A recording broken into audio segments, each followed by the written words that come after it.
was one Saturday, and I came over to St. Anne's, and we had tables set up. It was a registration day. We were going to register kids for that next summer session.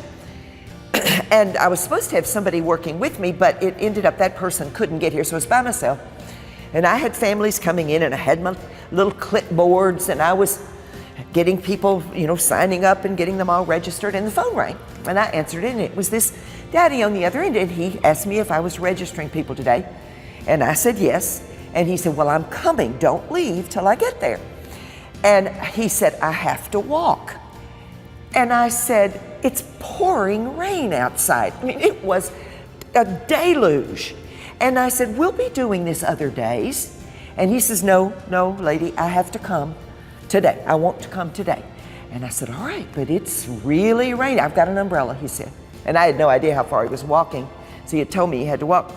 So it was a good half hour, 45 minutes later, this gentleman came up to the door of the church, and I went down and let him in. He was absolutely soaked. His clothes were soaked, his hair was soaked. And I said, come on in. I said, you're the gentleman who called me, right? And he said, yes. And I said, come on up. And in my registration fashion, I gave him the clipboard, and I showed him, I need you to fill out all this information. And I went on. I was working with other parents. And a little while later, I noticed he was just sort of sitting there. And I went back over to him and I said, can I help you? And he very quietly said, lady, I can't read. He said, that's why this is so important, that my child not end up like me. It was just the most dynamic thing I think I have ever heard. And you really get a sense of why this kind of work is so important to the community and to everybody here. It's rising water lifts all boats or something. So that was probably one of them. We hear lots and lots and lots of dramatic stories in East Nashville Hope Exchange, but that was probably the one that touched my heart the most. I think with population that we teach, a lot of those children and a lot of the families have not met with a lot of success within the educational system. They may even have a negative perception of the educational system, and I think this is a chance to pull away from that negativity and be put into an extremely positive situation. And I think that is the hope component. They see their kids in a whole different light. Some of these children have been just told they can't do it, or they've just had such a negative experience. And I think the parents have some parents have maybe even given up that, oh, my child isn't that bright, they're not going to be good readers. And to see their child make growth, I think that's the big a part of the hope. They was telling me that they was gonna have to hold her back because of her reading. So I told them, let her go to East Hope Exchange program, because I had another child that went there. And at the beginning of the year, test her before the beginning of the year start. And if she's not where she needs to be, then we'll retain her in the kindergarten. But if she's where she needs to be, then she can go ahead and go to the first grade. So when they tested her the week before school started, she was way above her level of reading. Like, the whole school was excited, the principals and everything.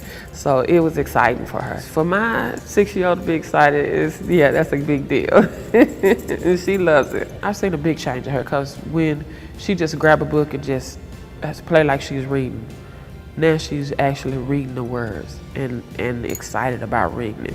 Sometimes I have to now make her read it over again to understand what she's reading. Once she do it twice, she's good. She's good, but she's very excited about reading. It's a good program, and it really did help my kids, especially her. It helped her a lot, because she does have ADHD, and it helped her. And they didn't have any problem with her concentrating or anything. It was just a good program. The fact that you get as much as you give, our families, we hope that we're giving them hope, but they're also giving us hope for a better world. So it's actually that exchange of hope, not one side doing something or giving to another, but it's actually an equal exchange of hope and empowerment that is sort of the basis of this program. Well, what I like about the program is they're learning, but it confuses the kids because they're having fun. So they don't really realize the magnitude of growth that they're having during the course of the program. With the summer program, they have a reading competition for which classroom could read the most books for the summer. And so for maybe the first week, she read one book a night. And then once she realized that other classrooms were getting ahead, she's like, well, can I read more than one book?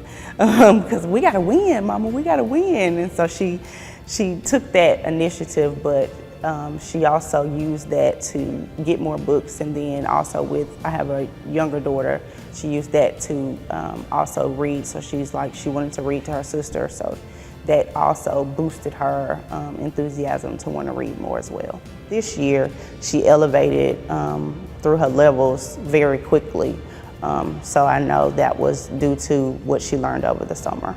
The teachers there are compassionate and they care. They find out what works for the children as far as what their strong points are, what their challenges are, and then they find out what works for them to try to help them and encourage them to read and what gets them going about the learning process. I think the teachers are very committed and kind of passionate about it, because to give up part of your summer to do this, I mean, you have to have a love of reading, a love of children. And I think the curriculum is very well developed, and we have good support, and they bring in resources for us to use. I also think the key part is getting the parents on board and having them be part of the equation. Pretty much everything that they have is centered around bringing the whole family together. Like the activities that they have is making sure that the whole family is involved. I mean, I absolutely love that concept that literacy is justice. You know, if you can't read and keep up with what's going on in the world and be able to articulate that learning, then there is no way that you are going to be able to access the same level of justice as people who can engage in their world through the process of literacy. And quite frankly, until East Nashville Hope Exchange began sort of taking that approach of literacy as justice, I'd never really thought about it that way. But it's so, it's such an obvious dynamic of literacy that if we are going to... It's encouraging. It's encouraging. It encourages kids to just do better in life or move forward. You know what I'm saying? That's what I get from it. It's very encouraging. It's uplifting. You know what I'm saying? It just have them to have hope. You know, that, you know, reading is everything.